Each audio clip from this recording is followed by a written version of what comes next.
All right, everybody, people of YouTube, welcome back to the NRG Series MTGO Invitational. We're here in the top 8 with Phil Silberman on Bant Control versus Will Krueger on Neoform. Now, speaking of Will Krueger, I have him here in the booth with me tonight. What's up, Will?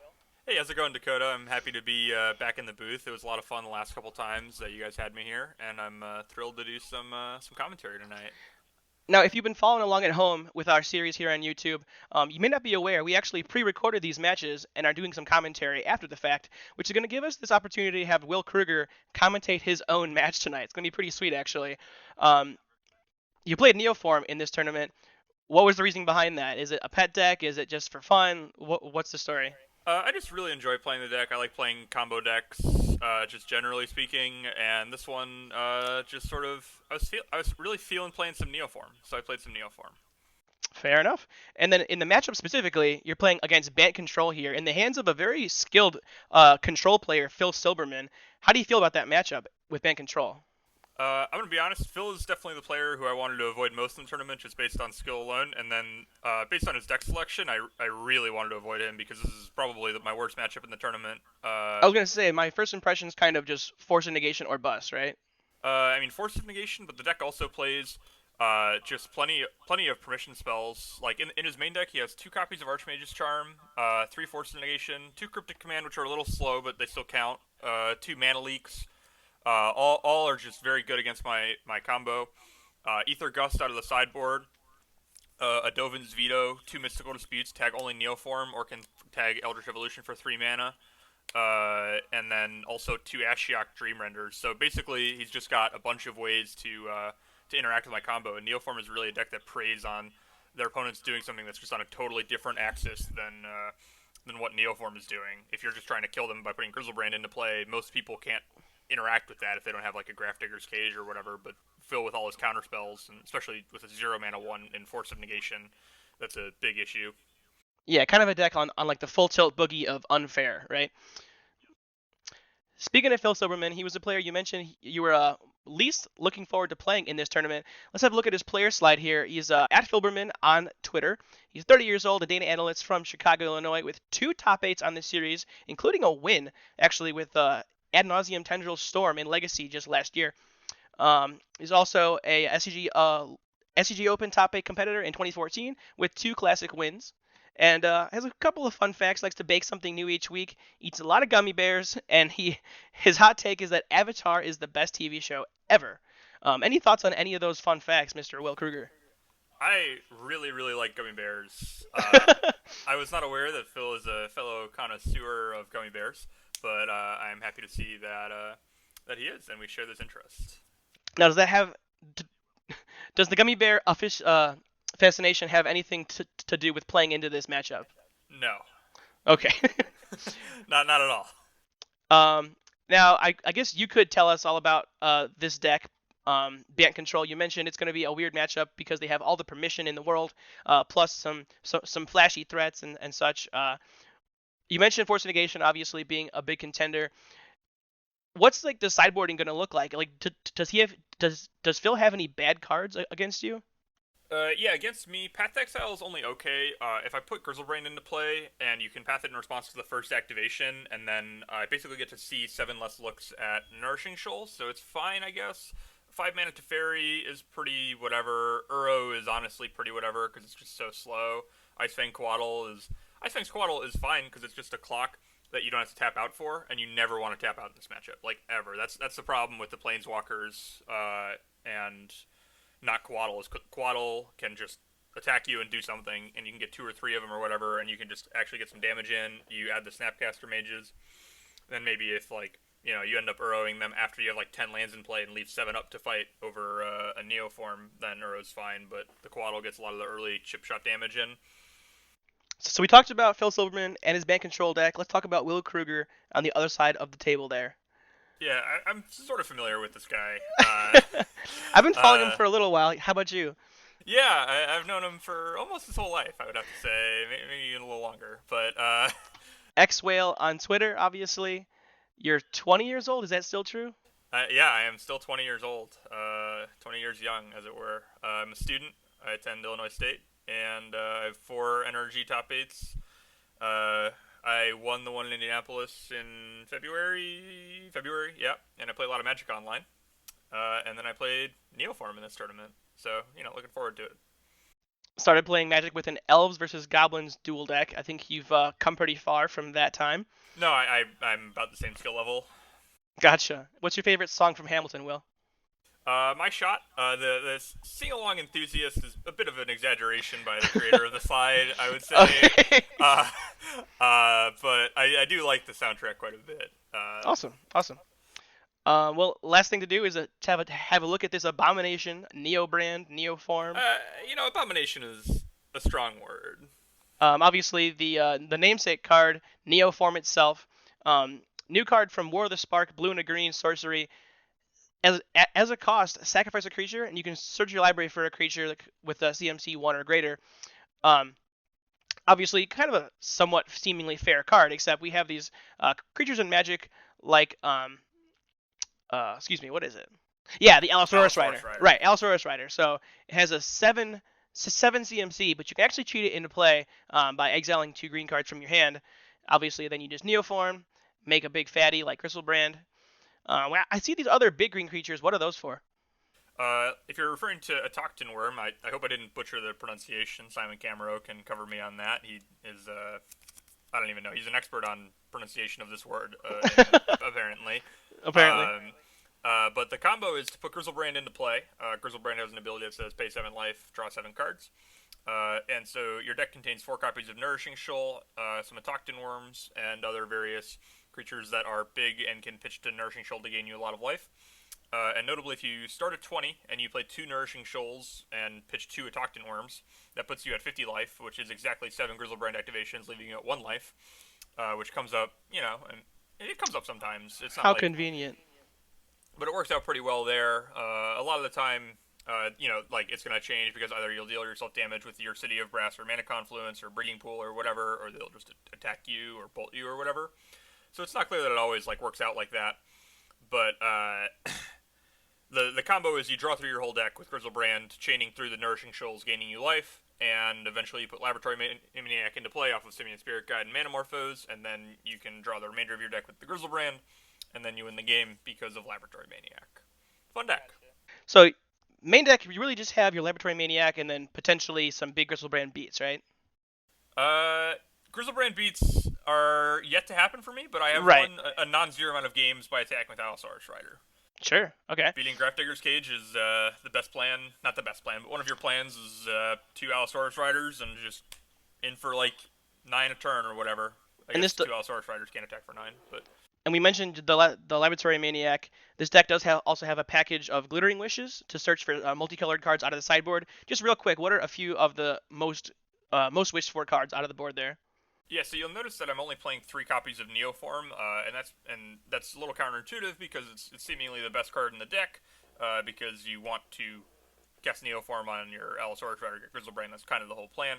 Right. But the 4th one is in the sideboard to search for with Glittering Wish. There's also an Eladamri's Call, so that way Glittering Wish can get Eladamri's Call, Eladamri's Call can get Allosaurus Rider, and so Glittering Wish is kind of a very slow demonic tutor in that it can piece together your combo. It's pretty good at getting Neoform. It's much less good at actually getting Allosaurus Rider, but you take turn 2 off, take turn 3 off to call, and then turn 4 they can die a lot of the time.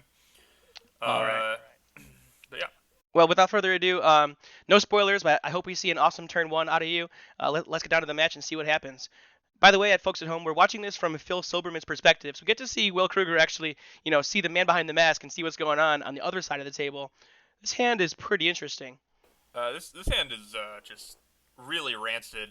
It doesn't interact. Phil's really looking for Force of Negation or Mana Leak in his opening hand, and he's got some Path to Exiles and Icefang Quaddles, which are good against basically only creatures, and I'm really not trying to do any of that. And no. I believe Phil will mulligan this hand, if I remember correctly. I was gonna say, remind me. So, yeah, I did. I didn't. I actually knew Phil was playing Bant Control. We discussed it prior to the tournament. Okay, so deck lists weren't open, but Phil did have an inkling of what you were playing. Therefore, he went for a mulligan. The hand just wasn't going to be good in the matchup there. Yeah, we both knew what each other were playing. For sure. Yeah, so Phil's first 7 and 6 didn't contain any permission, so we saw him mulligan them both. I think he keeps this 5, and I personally think I would actually just go to 4. You could hope that I just fail rate, but this hand, like, I don't know, I would just look for Force of Negation plus blue card, because, like, if you have those 2 cards, then I don't just lose necessarily, but, like, it's pretty close to just losing. If you find Right. fourth blue card, no lands, that's still totally reasonable, and you have 3 Force of Negations, rather, and plenty of blue cards to pitch, so it's not, like, terribly unlikely. But this 5 is fine, I guess. The Quaddle can redraw, and my deck does have a real fail rate, so you can just bank on that, I guess. Yeah, I think you are known for being a pretty disciplined mulliganer too, right? Uh, it depends on what you mean by discipline, I guess. But I mulligan a lot of hands. I just know I'm most down to go to players are 4. terrified to go below 5 or 6, and Yeah. well, No, Phil I go to does 4 a keep this, lot. you said. I believe Phil does keep this. Let's see what happens here. I don't know what he puts back, but I remember him mulliganing to 5. Okay, puts back land to fairy, and we are underway. Will Krueger on the play. Yep. No turn 1 from me, unfortunately. But Phil's hand is very bad. I I think what you're going to see here, if I remember right, is I'm going to tank for a little while, and then I'm going to decide that I just need to make Phil have the Force of Negation. Because against this deck, if you wait, it doesn't actually get better for you at all. Right. I was actually pretty confident that Phil would just have the Force of Negation because he was mulliganing for it very clearly. Right. And so I tanked for a little while here, and then I decided to go for it because I just had to make him have it. And so I believe I say something in chat about force me or whatever in a second here, and we'll see that. Unless it gets edited out. Do it. Force me. you said do it. Yeah. I did do that. I forgot about that. So yeah, here's Neoform on the stack, threatening to get a Grizzlebrand. Which, You'll love to see it. A little trash talk in the chat there. Yeah.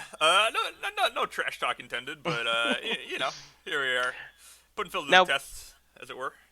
You didn't go off on turn 1, but you did actually decide, okay, I have to just go for it on turn 2. Was that because you needed the mana, or do you need a certain card off the top, or? The problem with letting Phil get to his second turn is that he can play a second land and hold up Mana Lake. And so then he has mana, and like he's never not going to have Force of Negation if he has it. He's never taking it down because it doesn't cost any mana. So okay. So beating Force of Negation is like not super reasonable for me unless I draw one of my 2 main deck Veil of Summers and an additional mana source here. And so I might as well just remove the range of cards that matter from 2 Mana Leak, 3 Force of Negation to 3 Force of Negation. Because now if I had just passed the turn, in addition, Phil would get an extra draw step. So if he kept a hand like this, I was hoping to top deck the interaction, then I would give Phil an extra draw. And so I think it was good to go for it on turn 2, even if I would have comically embarrassed myself in case Phil had a Force of Negation. But I respect the theory though. Just, well, this is not getting any better. I have to go for it. This is how the matchup goes. You gotta check him. And here you just see me chaining through my deck, exactly what the deck is trying to do, just pitching big cards to Nourishing Shoal and gaining the life, and then Grizzlebranding through my deck, making some mana with Spirit Guide. And then, I don't remember what order exactly I do it in here, but I have enough life where I can, enough cards in hand where I can put a Laboratory Maniac into play pretty easily. I have 21 life here and 9 cards in my deck, so I can easily draw through my whole deck here. And so I drew the Laboratory Maniac here, I believe, so I'm going to cast that. But even if I hadn't drawn the Laboratory Maniac, I could have put an Allosaurus Rider into play and Eldritch Evolutioned it into the Laboratory Maniac. So even if that's actually powerful. Yeah, so even if your Laboratory Maniac is like the bottom card or whatever, yeah, that's fine. I'm cycling Manamorphose here, and so I need to get down to 6 cards in my deck, so that way my next Grizzlebrand activation will be lethal, and I can respond with another one. Didn't really matter because I had so much life, but yeah, we got there. Gotcha.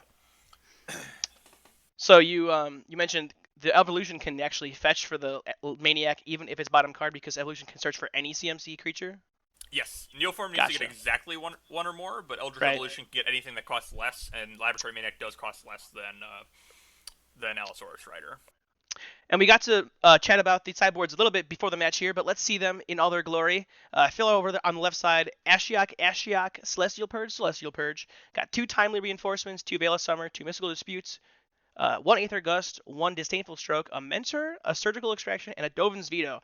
Smattering of permission, as well as an anti-search effect. Does he want every one of these cards, maybe minus the Timelies? What's going on here? So what Phil did bring in is 2 Ashioks, 2 Veils, 2 Disputes, a Gust, and a Veto. Got it. And what he brought out was 4 Paths, 2 Verdicts, 5 Mana to Fairy, and 1 Uro. So Dispute, Ether Gust, and Veto are all awesome because being able, like I was talking about earlier, being able to interact on the same axis as Neoform is really something that Neoform is trying to avoid. It's just trying to do its own thing. And so any additional card that helps you do that is exactly what you're looking for, and all those cards are great. The Veil of Summers it might seem a little counterintuitive, but Phil knows that my deck plays my own copies of Pact of Negation, and so often I'm going to be trying to set up a turn where I jam a Neoform with like a Pact or two as backup, and then he wants Veil in order to protect from that scenario. It's also much better than Verdict or Path to Exile or whatever, because those are not quite bricks, but pretty close. And then Ashiok is a card that basically means if it's in play, then I cannot win the game. Because I mean, I can be attacking with Allosaurus Rider, but that's not ideal. Now, I'm no expert. I don't play Magic very well. That's why I do this and sell cards. But he took out all 4 Path to Exile. Is that not a thing that can interact with the combo as far as tagging Grizzlebrand and then moving on with her life? Or Yeah, Path does interact a little bit, but I guess it is probably the worst card that Phil had available to him. Okay, that's fair. It's probably between that and Icefang Quaddle. Icefang Quaddle, and I guess Jace and 3-mana Teferi is okay because I can't Veil or Pact back when we're fighting. But Jace is like kind of whatever, but you do need to do something, otherwise I'll be able to set up a turn where I have so many Pacts and Veils that you won't be able to fight through it. Got it. And then over on your side, we mentioned you had the little bit of the Glittering Wish package. A couple other cards in your sideboard there, more Veil of Summers, Pact of Negation. What's the plan there for yourself, Mr. Will? Yeah, so I brought in exactly 1 Abrupt Decay because I wanted to leave my Glittering Wishes in the main deck, so that way I have the Abrupt Decay to answer Ashiok. And then I can also Glittering Wish for an answer to Ashiok if I needed to. I could also Glittering Wish for Guttural Response, so I left that one in the board. I brought in the Veils and 3 Pact of Negations in order to fight over Phil's counter spells for less mana than he is able to cast them for. So like if he hard casts a Cryptic Command or whatever, and I cast Veil or Pact, that's a great exchange for me. Got it. Let's see. Yeah, sorry. You made game 1 look really easy. Let's see how Phil does with a smattering of counter spells and not much else. I mean, kind of seems favored, but you did make game 1 look really, really easy. You can see that I said in the chat, GG well played to Phil, because I was so impressed by his play of the game. It was very interesting how he played Breeding Pool and died. Well played. You made many decisions. Now this hand, seems like a snapper if I ever saw one, right? Yeah, this hand is very, very strong. It has the best card in the matchup, Force of Negation, and probably the second best card in the matchup, Ashiok. Because if you get Ashiok into play, like I said, I cannot win. And then Veil of Summer, so that way you even are protected from me having like a turn 2 combo with a Pact backup. You have Force plus Veil, so it's going to be very difficult for me to win this game here, because this hand is really incredible. And there's the 3rd land, so he guaranteed to have the Ashiok on time. And we see Phil hold up the shocked Breeding Pool there, because this is not a matchup where life total really matters at all. And who knows if Will Krueger is going to be crazy and board in Thoughtseers or something like that, right? Yeah, and you can see that he wants the Veil on turn 1 because I could go combo plus Pact backup, and so you might as well have Force plus Veil. Absolutely. The Hallowed Fountain was more interesting. It was just kind of as a bluff, I guess, because the 2 damage didn't matter. Right, bluff mana leak's a big deal there. Yeah. As we find a snow-covered island and have our requisite triple blue for Archmage's Charm. Gonna go for the slamming of the Ashiok here. Yeah, and I decided I could not beat the Ashiok. I had already mulliganed 5 this game, and I was uninterested in in deciding if Phil had no counter magic and I drew perfects, could I win?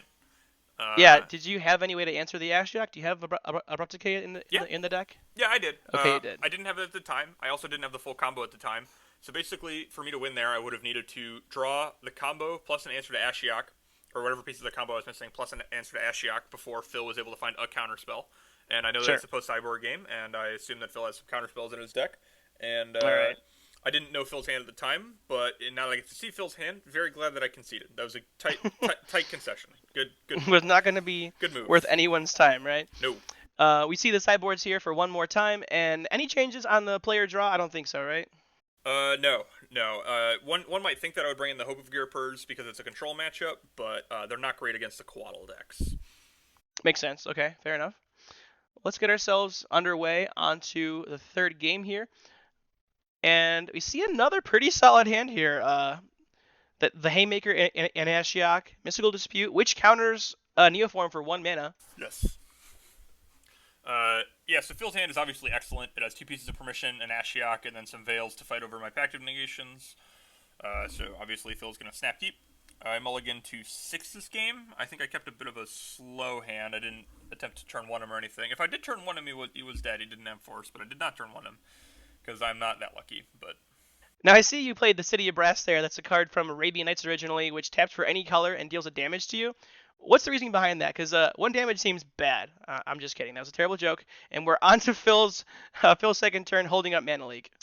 yeah, so the thing with City of Brass is that you're going to tap your lands like 2 or 3 times with this deck if all is going well. So really, it's a source that can cast any of your spells. It can cast your Glittering Wishes. You don't see it in the typical blue-green versions of Neoform, but we got the Glittering Wish package here, and so you want to have a certain number of white sources. So you see the Gemstone Mine, the City of Brass, in addition to the normal Breeding Pools and Botanical Sanctums. That way, Glittering Wish is a castable card. Now Ashok has resolved, and And you've not conceded. I have not conceded. I decided to stick this one out. Real trooper. But I will admit, from this position, it does not look great for me. Ashiok is in play. I cannot cast Neoform. That is a massive issue because my deck cannot win outside of the Allosaurus Riders. That's another thing the Ice Fang Quaddles do is they kind of prevent the plan like X of the Allosaurus Riders attacking. Now, remind me, you said you brought in some number of Abrupt Decays. Is there any in the sideboard for Glittering Wish, or? Yep, 1 in the sideboard, 1 in the main deck, so that way I can Perfect. wish for it. So I have about 3 outs to this Ashiok Glittering, if you count the 2 Glittering Wishes. Nice. I think I boarded out 2 of the Glittering Wishes.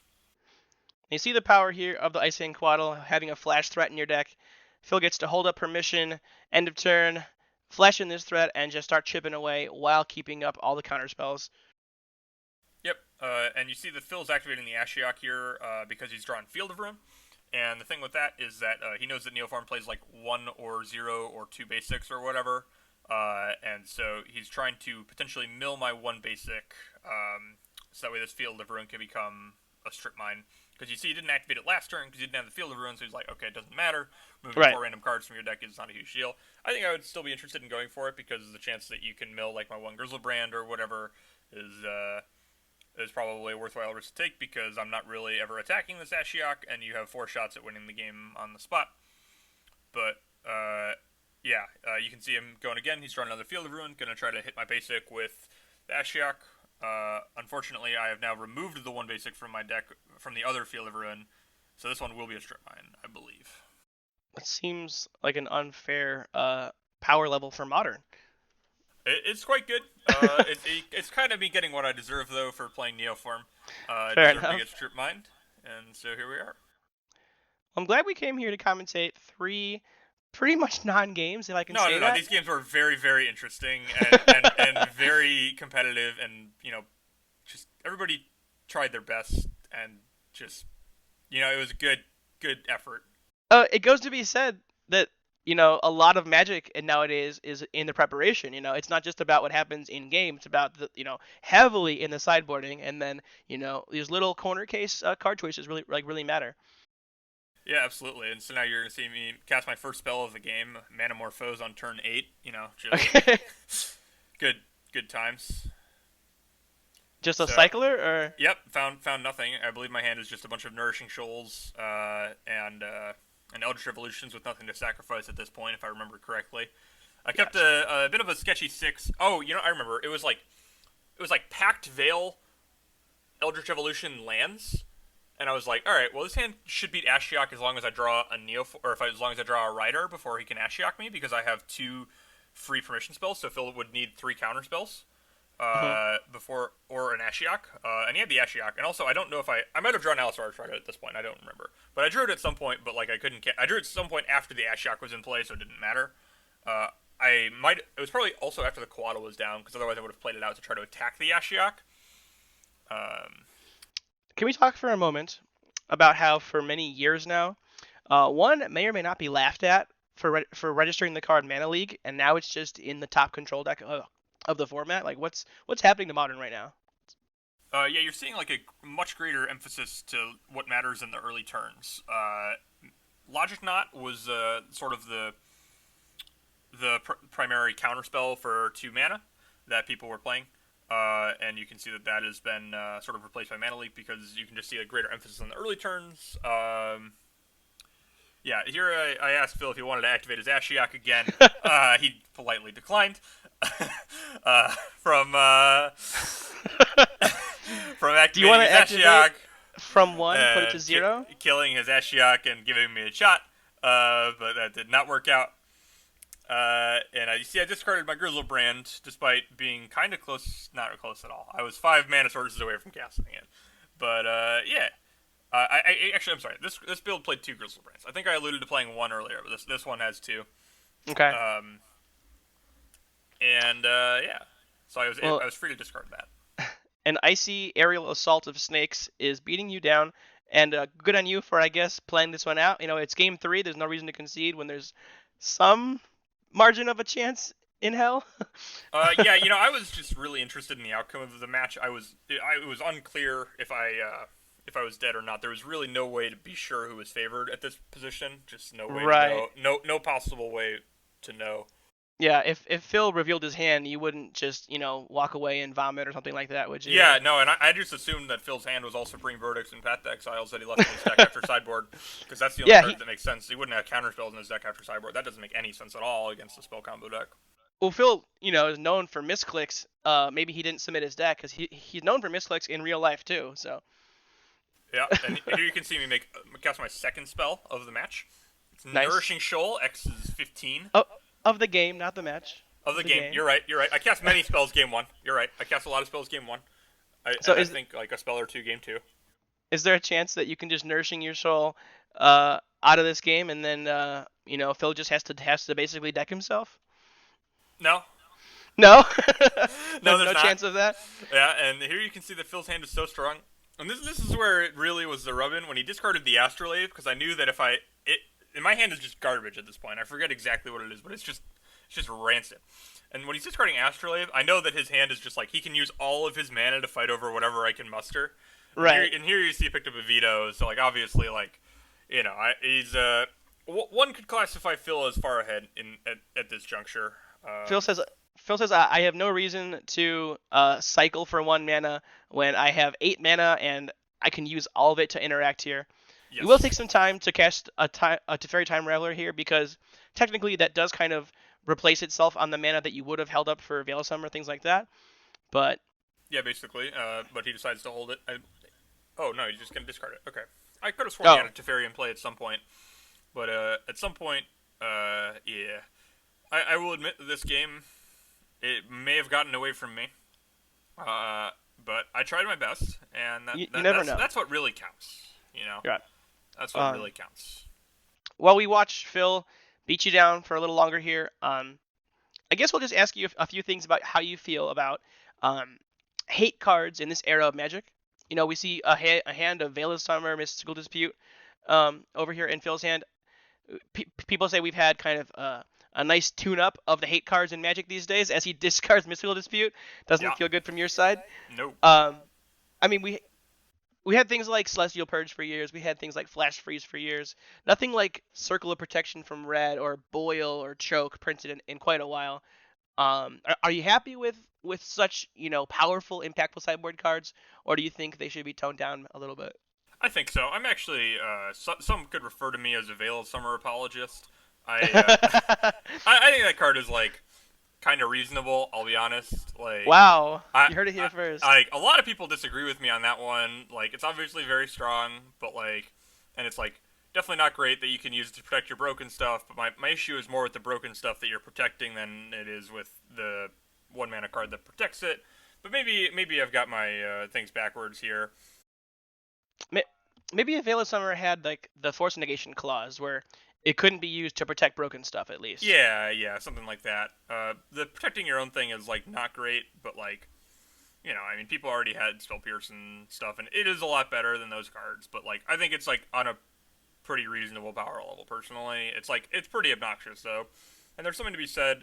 I don't personally feel this way, but there's something to be said for the people who, the many people who do feel that they, like people say that having a Veil of Summer cast against them is like vomit-inducing, and I don't really understand that personally, but there's something to be said for their opinions on like what's fun and what's not fun. Maybe it alludes to color pie elitists. They're like, green shouldn't be able to do that, right? Yeah, and here you can see me kind of going off by Veil of Summer pack. Yeah, and here we go. Now I can show off my awesome hand of really good cards. Okay. Yeah. Don't want to miss Will spewing off a bunch of free spells just to show off before we concede the match. And R.I.P. Will Krueger. I'm sorry, you are no longer in this championship. Yeah, I have been eliminated. But if there's anybody who's going to eliminate me, I would have to be Phil. So I'm happy that he's able to move on to the top 4 and continue on his trek to kill them all, as they say. Definitely. Before we go, we want to just give a quick few words about the event. Phil Silberman here, going to be going into the quarterfinals against Zoe Riederman coming up here in the next few days, so stay tuned. And thank you so much to our friends at KMC Supplies.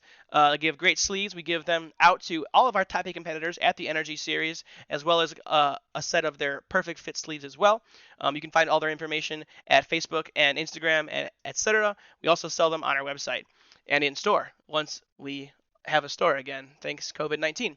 Last but not least, you can buy all your singles and more at nerdsgaming.com. We have infinite singles, every single copy, 1,000 of them. If you have a card you're looking for that you can't find online, just click add to wish list. You'll get a quick email whenever we do get one of those cards listed. But buy or sell at nerdsgaming.com, earn back some store credit, and stay engaged with your LGS. We really appreciate it. Last but not least, we have coming up here the top 4 bracket in a few days. Sponsored by KMC is the NRG Series Invitational for Magic Online. David Lamb against Justin Brickman. Over there on the right, Zoe Riederman with Phil Silberman, who we just saw take down Will Krueger. Any last words, Mr. Will Krueger? Good games to Phil. I hope he continues to win. If you won this event, what would your charity of choice be? Probably just the CDC with all of the things that they're doing right now. They can probably use any dollars they can get, you know. For sure. Well, thanks so much for your time, Will Krueger. We'll see you for the next match where we do commentary together.